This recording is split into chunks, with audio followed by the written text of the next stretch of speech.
Bom dia, mulheres abençoadas. Chegamos no nosso último dia do devocional, sexta-feira. Como tem sido uma semana de tantos ensinamentos, de tantas palavras, né, pontuais. Hoje a gente entra num novo ciclo de provérbios, né? Mas vamos orar para a gente poder iniciar. Senhor, toda honra, toda glória, todo louvor seja dado ao teu santo nome. Pai, obrigada, Jesus, pela oportunidade de estudarmos a tua palavra, de aprendermos, ó Deus, buscando na fonte que é o Senhor. Pai, eu apresento a vida de cada mulher nessa manhã. Espírito Santo de Deus, que a tua palavra ela caia, Deus, como uma semente fértil num terreno fértil, Pai.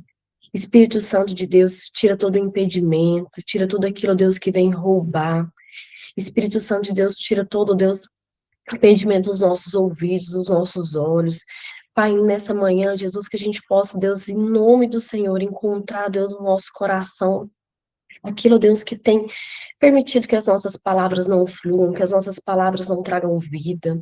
Espírito Santo de Deus, seja o nosso convidado de honra, tenha liberdade, Deus, nesse momento. Pai, traga à nossa memória, Deus, aquilo que nos dá esperança. Traga à nossa memória aquilo que precisa ser alinhado, ajustado. Pai, nessa manhã, Jesus, que não seja eu, mas que seja o teu Espírito Santo. Eu entrego, Deus, esse momento na tua presença. Pai, que o Senhor venha despertar as mulheres que ainda precisam ouvir, ó Deus, essa palavra. Que o Senhor venha chamando, ó Deus, em nome de Jesus, cada mulher. Pai, nós entregamos, Jesus, esse momento na tua presença, porque nós cremos, ó Deus, que grandes coisas o Senhor vai fazer. Em nome de Jesus, amém, amém, amém. Gente, então, até aqui, né, a gente leu Provérbios 9 ontem, foram princípios, ensinamentos, os capítulos eram discorridos de um mesmo tema, é, mais organizados, mais longos, né, com um único objetivo, como se fosse um pai instruindo um filho de alguma forma, né? Várias mensagens, vários sermões. Mas agora a gente começa a entrar numa nova fase de provérbios. Agora são provérbios mais curtos como no versículo, né? Cada versículo vai trazer um assunto diferente. Então a gente vai falar sobre família, sobre finanças, sobre amizade, relacionamento, trabalho. Então a gente vai receber princípios práticos para o nosso dia a dia. E a gente viu, né, como a sabedoria funciona. Então, agora a gente vai ver como a sabedoria funciona na prática. Ele vai trazer para nós dois caminhos. Então, ele vai trazer um comparativo para que a gente possa entender, né, lado A e lado B, e que a gente possa fazer escolhas. Então, ele vai trazer um comparativo entre o justo e o perverso, entre o sábio e o tolo, entre o diligente e o preguiçoso, para que a gente possa entender que existe sim os dois lados e que a gente precisa se posicionar, que a gente precisa, além de buscar sabedoria, também ter um comportamento, uma escolha sábia. E estudando a palavra, né, orando, pedindo um direcionamento, o Espírito Santo trouxe ao meu coração para a gente poder falar o poder das palavras, que é algo que fala bastante também nesse capítulo. As palavras é algo que a gente, né, utiliza para ter conexão, que a gente utiliza todos os dias, e por diversas vezes a gente não entende o poder da palavra. A gente fala, a gente lê, mas na prática isso às vezes passa, né, despercebido. E através das palavras que nós construímos relacionamento, através das palavras que nós educamos os nossos filhos, que nós somos encorajados ou que nós encorajamos, que nós corrigimos, e também através das palavras que nós destruímos, que nós afastamos pessoas, através das palavras que nós machucamos, que nós acabamos entrando em lugares desafiadores. Às vezes a gente gasta tanto tempo para construir algo, mas com uma única palavra a gente destrói. Quando a gente começa a trazer à memória algumas situações que são de traumas, de dores, a gente sempre lembra de palavras que foram ditas, né? Essa semana eu trabalhei com as crianças sobre engolir o choro. E a quantidade de crianças que fala, né? Às vezes, quando eu tô bravo, quando eu tô chorando, a minha mãe fala, engole o choro, para de chorar. Não é para chorar. Isso é uma palavra dita. Isso é uma palavra que não traz vida. Então, a gente vai hoje falar, eu dividi esse capítulo em três partes. A gente vai lendo e a gente vai comentando sobre ele. E aí eu coloquei aqui que a nossa boca, ela não é apenas um instrumento de comunicação. A nossa boca, ela revela aquilo que está dentro de nós. E aí eu coloquei o primeira pauta, né? Palavras que revelam o coração. E eu vou ler versículo 18, né? Provérbios 10, versículo 18. Quem esconde o ódio se torna mentiroso. Quem espalha calúnia é tolo. E a gente vê que as palavras, elas são um espelho da nossa situação interior. A gente pode até tentar esconder as nossas emoções, esconder os nossos sentimentos, esconder as nossas percepções, mas em algum momento isso vai vir à tona. Em algum momento isso vai aparecer através das nossas palavras.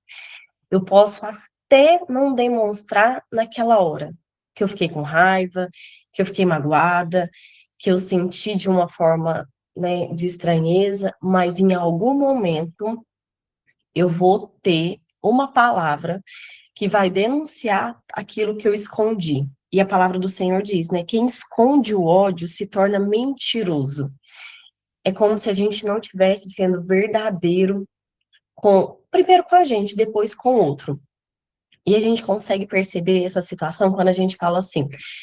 Tem pessoas que têm uma fala mais agressiva. Nós não estamos falando de temperamentos, nós estamos falando de uma fala mais agressiva. É sempre aquela pessoa que ela nunca tem uma palavra mansa, mas a forma como ela responde, as palavras que ela usa são sempre agressivas. E a gente entende que essa pessoa, em algum momento, ela alimentou um ressentimento. Ela guardou, ela escondeu um ressentimento. E esse ressentimento, ele vem à tona através de uma agressividade. Pessoas que guardam amargura são sempre aquelas que têm uma crítica para poder fazer. Você já encontrou pessoas que falam, uma crítica construtiva. É aquela pessoa que tem tanta amargura dentro dela que ela não consegue celebrar o que o outro faz. Ela sempre tem que pontuar um erro, um defeito, algo que precisa ser melhorado. E da mesma forma a gente fala da pessoa que é invejosa, né? Ela sempre está diminuindo a capacidade que o outro tem, as conquistas que o outro teve. Por quê? Porque ela não consegue celebrar isso. É como se o coração dela tivesse cheio. E a palavra do Senhor fala, né, em Mateus 12:34. A boca fala do que está cheio o coração. Então, esse provérbio, ele começa a trazer para nós uma consciência. O que a gente tem escondido? O que a gente tem guardado? O que a gente tem armazenado? Será que o que a gente tem guardado e armazenado tem trago para nós uma forma da gente transferir para o outro aquilo que nós temos dentro? Eu até anotei uma frase assim: mais do que aprender a controlar a língua, nós precisamos permitir que Deus transforme o nosso coração. Então, às vezes, quando a gente está falando de domínio próprio, a gente fala, precisa controlar, né, a língua, precisa controlar a impulsividade, a gente precisa ter controle dos nossos pensamentos também. Mas antes da gente, né, pensar em controlar, em aprender a controlar a língua, eu preciso entender o que tem dentro do meu coração, o que eu tenho armazenado, o que eu tenho alimentado. E aí a gente vai para a segunda parte. A segunda parte fala palavras que exigem prudência. Na verdade, tem mais um versículo aqui que ficou, deixa eu ler. No versículo 20, fala assim: as palavras do justo são como a fina prata, e o coração do perverso não tem valor algum. E a gente vê que Salomão ele faz uma ligação entre a palavra e o coração, né? As palavras do justo são como fina prata. É como se a gente precisasse realmente entender que as palavras elas vêm do coração, porque ele diz, né, o coração do perverso não tem valor algum. Por quê? Porque na verdade o que sai dali é algo que não traz vida, que não traz conexão, que não traz crescimento. E aí a gente vai para as palavras que exigem prudência. No versículo 13 diz assim: palavras sábias vêm dos lábios de quem tem entendimento, mas quem não tem juízo é castigado com a vara. Em outras versões diz assim: nos lábios do prudente se acha sabedoria. E o que que é prudência? Prudência é aquilo que eu paro, penso, né? A capacidade que eu tenho de pensar antes de agir, antes de falar. A gente vive numa sociedade tão imediatista, uma sociedade que valoriza tanto as respostas rápidas, os comentários rápidos. Saiu um determinado assunto na internet, logo a gente vai ver, tem inúmeros comentários. As pessoas, elas têm hoje uma necessidade de comentar. E aí a gente vai olhar, será que essas pessoas estão sendo prudentes? Será que essas pessoas pensaram antes de falar? Será que essas pessoas, elas têm conhecimento de sabedoria? Porque será que tudo aquilo que eu penso precisa ser dito? Nós vivemos uma geração que a gente precisa o tempo todo estar colocando a nossa opinião para o outro. Mas quando a gente volta para a Bíblia, a sabedoria bíblica, ela nos ensina que nem tudo precisa ser respondido, nem tudo precisa ser comentado. Se nós não estamos sendo prudentes, alguma coisa está errado. Então, nem toda provocação ela merece uma resposta. Nem toda opinião ela precisa ser compartilhada. Nem toda discussão ela precisa ser vencida. Mas hoje o mundo prega totalmente o contrário. Fale, se posicione, não aceite, venha, né, grave um vídeo e poste a sua opinião a respeito disso, o seu posicionamento em relação a isso. E será que isso é prudente? Será que isso tem sido lábios que têm entendimento? Eu falo muito dentro do consultório, quando tem algum assunto que é novo, né? Hoje, com tantos transtornos, com tantas questões de saúde mental, se é algo que eu não tenho conhecimento, eu tenho muita tranquilidade de dizer: olha, sobre esse assunto, eu ainda não entendo, eu ainda não tenho propriedade para poder falar. E não é feio a gente não saber. É feio a gente não ser prudente, é feio a gente não ter entendimento, não buscar sabedoria. Se é um assunto que eu não tenho dominância, eu preciso recuar. Eu preciso, né, buscar sabedoria, eu preciso ter um posicionamento de sabedoria antes de falar. E a gente tem muito um comportamento que toda provocação ela precisa ter uma resposta. Falar ou eu quero ser aquela que também fala. Posicionar de uma forma contrária, eu também quero ser aquela que também quero me posicionar de uma forma contrária. E será que esse comportamento ele exala o que do nosso coração? Qual é a denúncia que ele está fazendo do que nós temos escondido? Se tudo aquilo que nós falamos, né, vem do nosso coração, do que nós temos alimentado o nosso coração? E o prudente, né, o sábio, ele entende que as palavras têm consequências. Toda palavra dita, toda palavra liberada, ela com toda certeza, ela vai carregar uma consequência. E quanto mais, né, nós falamos sem reflexão, quanto maior é a nossa capacidade de falar, de expor, maior também é a probabilidade de pecarmos. No versículo 19 diz assim, ó: quem fala demais acaba pecando. Quem é prudente fica de boca fechada. Então, às vezes, a gente não tem uma opinião, cala, escuta e não responde, e o outro, ele quer que a gente fala, ele quer que a gente posiciona, e como é prudente, como é sábio manter o silêncio. Eu tinha um paciente que ele sempre dizia na terapia, e eu guardo isso para mim, as palavras são ouro. Oferece para quem realmente sabe o valor delas. A gente não dá um ouro para qualquer pessoa. A gente não encontra ouro em qualquer lugar. Isso não está tão disponível assim. Existe um valor alto a ser pago. As nossas palavras também, elas são ouros e a gente não precisa jogar elas, né, ao vento. Então, no versículo 19 fala que a maior probabilidade de pecarmos.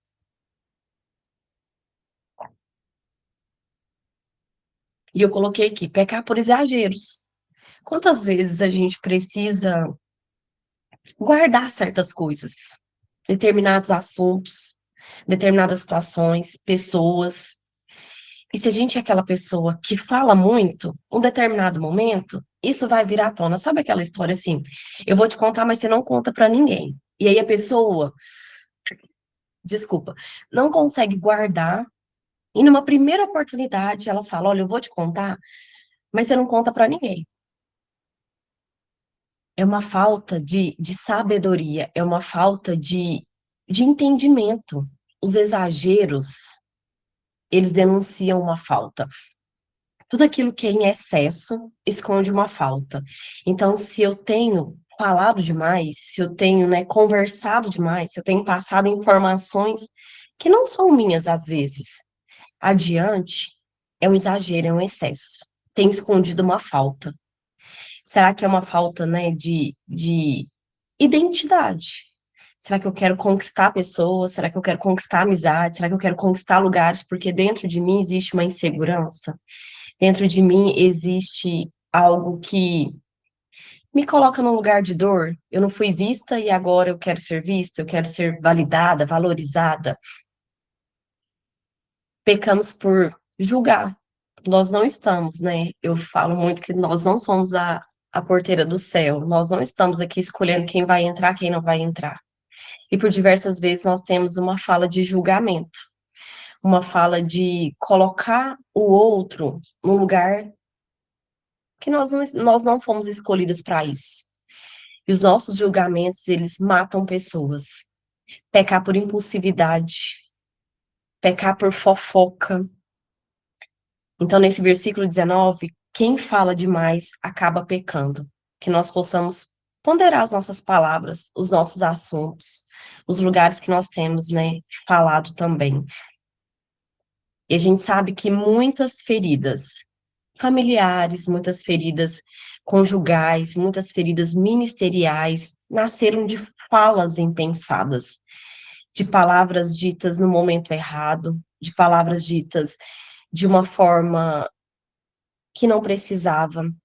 E a gente não entende que aquela ferida que eu escondo, ela acabou vindo à tona através das minhas palavras e eu acabei ferindo outras pessoas. E pessoas feridas ferem. Então, se a gente não entender o poder que a palavra tem, eu nunca vou saber lidar com ela, eu nunca vou saber os lugares que eu preciso compartilhar. E muito se fala, né? A gente demora tanto para poder construir algo, e através de uma palavra, a gente coloca tudo a perder. Mas através da palavra também a gente precisa conectar. Então, se eu sei que todas essas palavras, elas machucam, eu preciso buscar entendimento, sabedoria e ser, né, uma pessoa que gera vida. E aí eu coloquei o terceiro passo, que as palavras, elas devem gerar vida. E no versículo 11 diz assim: As palavras do justo são fontes de vida, e as palavras dos perversos ocultam intenções violentas. As palavras do justo, elas são fonte de vida.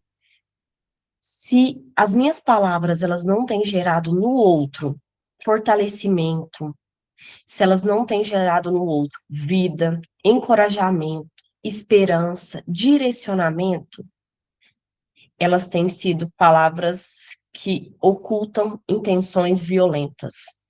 Se as pessoas elas virem ao nosso encontro e elas saírem piores do que elas chegaram, de qual fonte eu tenho me alimentado? Se eu alimento, né, da palavra do Senhor, se eu tenho tempo de qualidade com Ele, se eu, né, estou sempre em oração e jejum, as minhas palavras, elas precisam denunciar aquilo que eu tenho alimentado. As minhas palavras, elas precisam ser fontes de vida.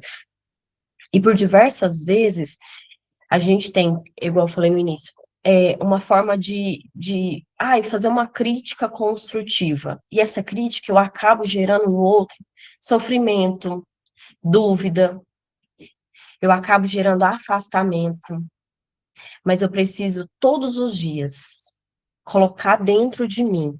palavras de vida, para que eu possa transbordar, para que eu possa jorrar também vida nas pessoas que me procuram, nas pessoas que vão estar ao meu lado, no meu ambiente de trabalho, na minha casa, com os meus filhos.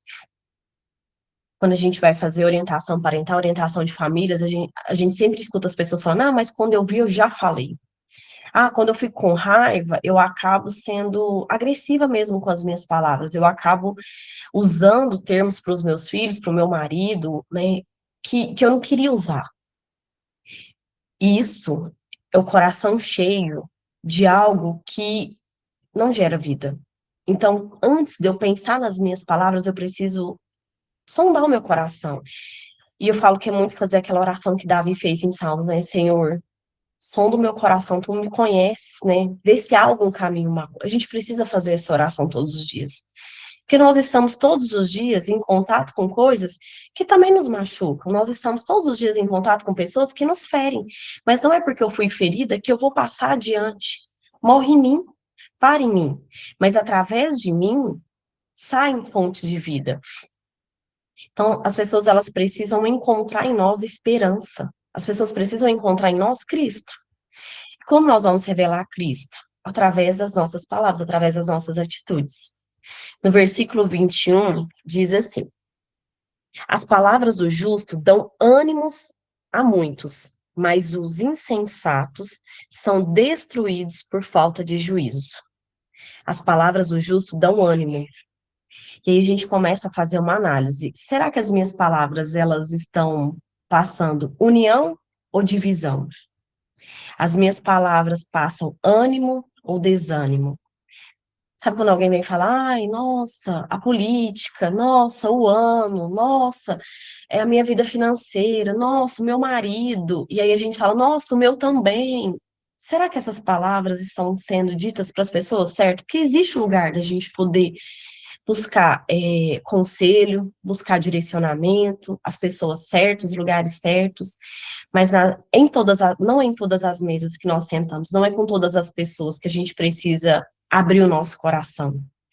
Nós precisamos ir e pregar o evangelho. Então, por diversas vezes, nós estamos indo. E nessa nossa jornada, nessa nossa caminhada, nós estamos levando divisão, nós estamos levando desânimo, nós estamos carregando medo em vez de ativar a fé do outro.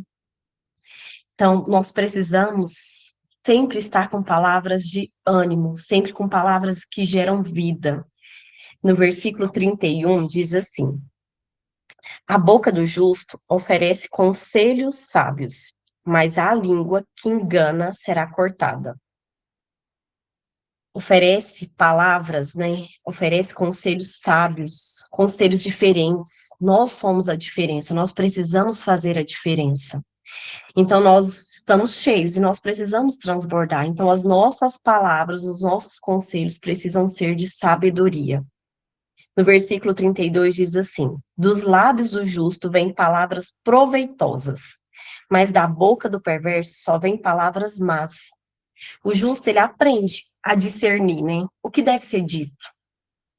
O justo, ele não fala apenas o que ele pensa, o que ele sente, mas é aquilo que agrada o Senhor, aquilo que nós temos sido preenchidos, aquilo que nós temos buscado. Então, nós precisamos analisar como que nós estamos falando, o que que nós estamos falando, mas antes de tudo isso, nós precisamos analisar o nosso coração. Um coração transformado também tem palavras transformadas. Um coração transformado, ele também tem um posicionamento diferente. Um coração transformado, ele também transforma ambientes. Então, que nós possamos ser esses agentes, essas agentes de transformação. Que as nossas palavras precisam ser palavras de sabedoria, palavras de vida, palavras de ânimo, palavras de conexão, palavras de levantar as pessoas. Hoje a gente vê tantas pessoas necessitadas. Nós também, às vezes, somos essas pessoas que estão necessitadas de uma palavra, mas eu falo que antes de colher, a gente precisa plantar. Então, que a gente possa plantar nos nossos dias, plantar, né, nos nossos relacionamentos, na nossa casa, nos nossos filhos, palavras, para que a gente possa também colher essas palavras. Às vezes nós temos exigido tanto das pessoas, né? Nossa, mas a gente vai conversar com a fulana, é sempre uma palavra de desânimo, sempre uma palavra dura. Mas o que eu tenho plantado? Será que quando ela chega perto de mim, eu também sou essa pessoa e o ambiente fica favorável para isso? Será que os meus filhos, né, o meu marido, ele sempre me vem nesse lugar de reclamar, de falar, e aí eu torno um ambiente favorável para isso? Ou hoje a gente traz um posicionamento, né? Apesar de estar ruim, apesar de estar difícil, as minhas palavras, né, elas vão gerar vida. E a Bíblia diz, né, que vida e morte estão no poder da palavra. Então, que a gente possa entender hoje o poder dessa palavra, o poder das palavras que saem da minha boca e o quão poderosa é para poder mudar, né, o meu ambiente. Gente, e foi essa a palavra dessa manhã. Se alguém quiser comentar alguma coisa, fazer, né, algum acréscimo, fique à vontade. Amém. Então, vamos orar para a gente poder finalizar. Pai, obrigada, Jesus, por essa palavra de hoje. Espírito Santo de Deus, obrigado por esses direcionamentos, por esse ensinamento. Senhor, que nós possamos trazer à memória, Deus, de quão poderoso é as palavras. Pai, que nós possamos entender, ó Deus, que nós temos buscado na fonte que é o Senhor, que nós possamos ser cheios, Pai, da tua palavra, que nós possamos ser cheios da tua presença. Espírito Santo de Deus, que nós possamos, Jesus, buscar sabedoria e aplicar ela no nosso dia a dia. Pai, som do nosso coração, Jesus, se há, ó Deus, algo que precisa ser tratado, se há algo que precisa ser trabalhado, alinhado, ajustado, Espírito Santo de Deus, que o Senhor tenha liberdade nas nossas vidas. Pai, traz, ó Deus, à tona a nossa memória, aonde foi, com quem foi, que dia foi, para que nós possamos, ó Deus, ter ferramentas necessárias para trabalhar. Espírito Santo de Deus, coloque em nós, ó Deus, a sabedoria, Deus, que vem do alto, não a sabedoria que a terra, Deus, oferece. Jesus, que nós possamos ser diferentes, que nós possamos ser agentes de transformação no ambiente que nós chegarmos. Espírito Santo de Deus, sozinha nós não conseguimos, nós precisamos do Senhor. Espírito Santo de Deus, fica conosco, abençoa o nosso dia. Pai, todas as provações de hoje, que o Senhor nos dê palavras de vida, palavras de ânimo, palavras de encorajamento. Espírito Santo de Deus, nós entregamos o nosso dia na tua presença e cremos, ó Deus, que grandes coisas o Senhor fará no dia de hoje, Pai, em nome de Jesus. Amém e amém e amém.